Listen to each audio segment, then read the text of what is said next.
Hi, this is Darlene Sheridan of New Revelations, and this is Stop in the Name of Love. I truly want you to think some things over. Last time I spoke to you, we did a three-part safety plan on what to do in relationships that are abusive. And today I want to talk to you about what to expect when you have a breakup or possible breakup with an abuser. I want to refer some things out of the book, Why Does He Do That by Lundy Bancroft. I met this man years ago, and this book has proved to be valuable. So I suggest if you want to know more about what goes on inside of the mind of a controlling, angry man, this is the book to get. So, you decided now that enough is enough. You've been up here. Maybe you're up here now. You can't take it anymore. And you may have already left a relationship or you're thinking about breaking up. Again, I'm only talking about controlling relationships. This applies to domestic abuse, intimate partner violence relationships. So, what should you expect? What happens when you break up? Well, this information is not only in Lundy's Bancroft's book that I showed you earlier, but I discuss it in the workbook, Is Your Relationship Healthy? And so today I'm going to talk to you about it. What should you expect? Well, it's going to be sort of strange because you're going to have something here that sounds okay, and then over here something sounds like, whoa, that's not good. And sometimes these things happen all at the same time. Something good seems like it's coming out of it. At the same time, you start hearing those things that sound like, whoa, this does not sound like a person who just said something good here and now they threaten something bad over here. So let's get on with it. There's one thing that tends to happen from the very start. The person promises not only to change, but now they're doing some things that seem like they're really changing, like entering therapy or a abuse relationship, not abuse, but abuser program. And so they, or even going to AA to stop drinking. Well, that all sounds good in itself. It really does. But then you start hearing these if statements. Well, if you come with me, I'll continue going to the sessions. Or if you be part of the abuser program, then I'll continue on. Well, there's a couple things that you need to know. Abuser program minimum is 6 months, and that's for the abuser only. That's not for the victim. That's for the abuser. The victim has their own type of class to go to, but the abuser needs at least 6 months of unlearning the things that causes them to be abuser in the first place. And so that takes some time, and that takes a lot of hard work. At least 6 months, again, minimum. Going to counseling. You don't have to go to counseling with that person for them to continue to do counseling. Going to AA, wonderful. If they really want to stop drinking, that's fantastic. But you know AA has a 12-step program, and that does not mean if you don't come back that they don't continue on with getting the help to stop drinking. They will go through that program all the way because they're doing that to be a better person. And that's not based on if you come back or you decide to stay away. They're doing this because they truly want to be better. So you can tell the difference. If they stop going to the programs, that's just another way to manipulate you in coming back. Another way you're manipulated is that they start to say they'll do some bad things to themselves. So threatening suicide.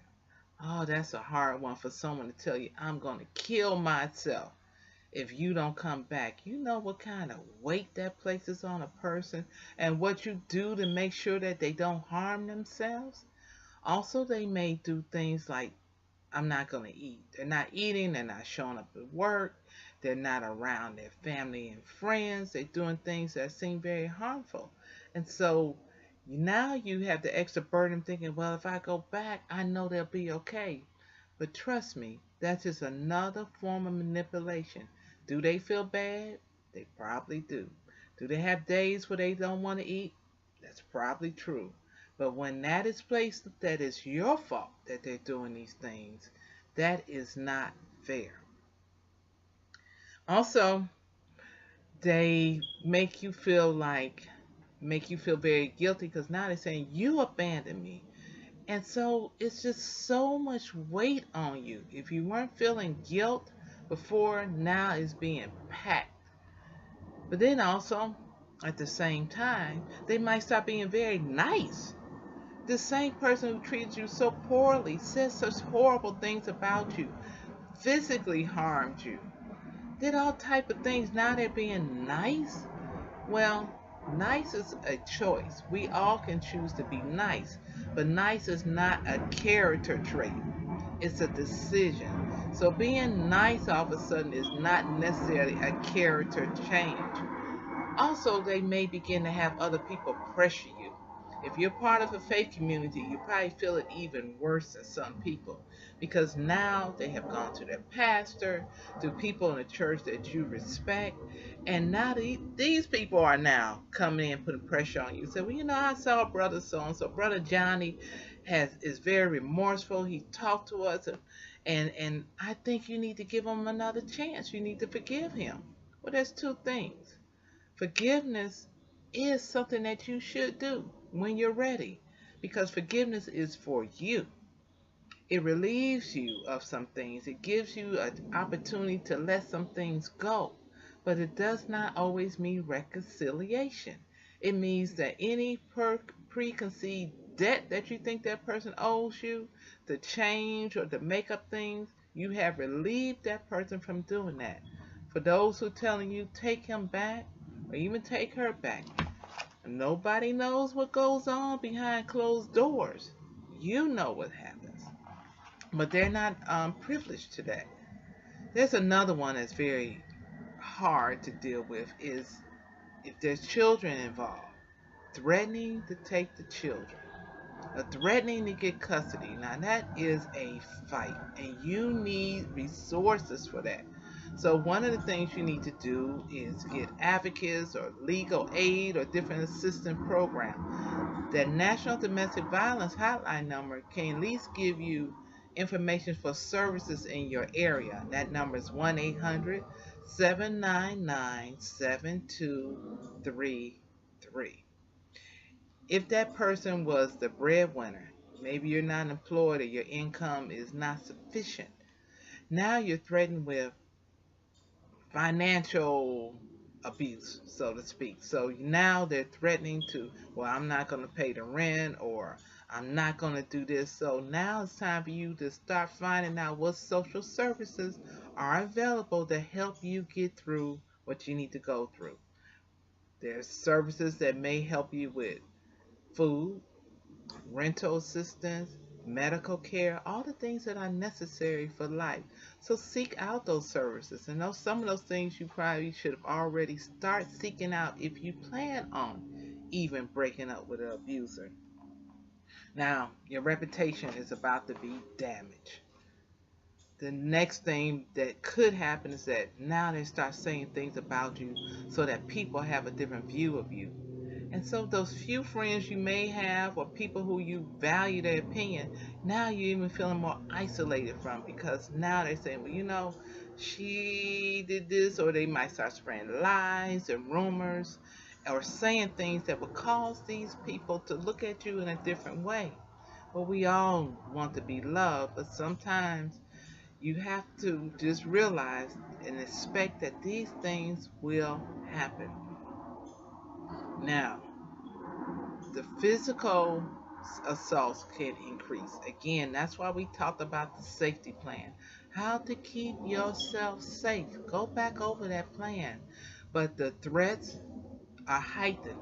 And a lot of times when people don't have a safety plan, this is when the most harm is done to the victim, even up to the point of death. So, again, go back over that safety plan.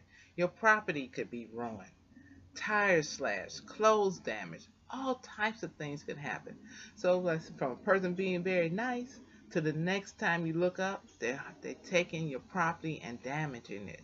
So it goes back and forth. I just want you to be aware of the possible things that can happen in a breakup. A lot of it will be to make you feel guilty, to pressure you to come back. So over time, You may decide to go back again. As I always tell you, that's your personal decision. But just be aware of what types of behaviors to expect in a breakup. Again, that domestic violence hotline number is 1-800-799-7233.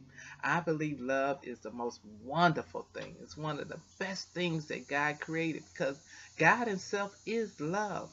Love is wonderful. But there are some things that just make you stop in the name of love and to truly think some things over. I want you to have happy, safe, healthy, loving, and most of all, abuse-free relationships. So until the next time, you take care. Be careful. I want you to know there's other people out here for you. You don't have to go it alone. So until the next time, we'll talk maybe more about stalking. I don't like always talking about these dark things, but I want you to have light so that you can make great decisions. God be with you. Take care and truly, God bless.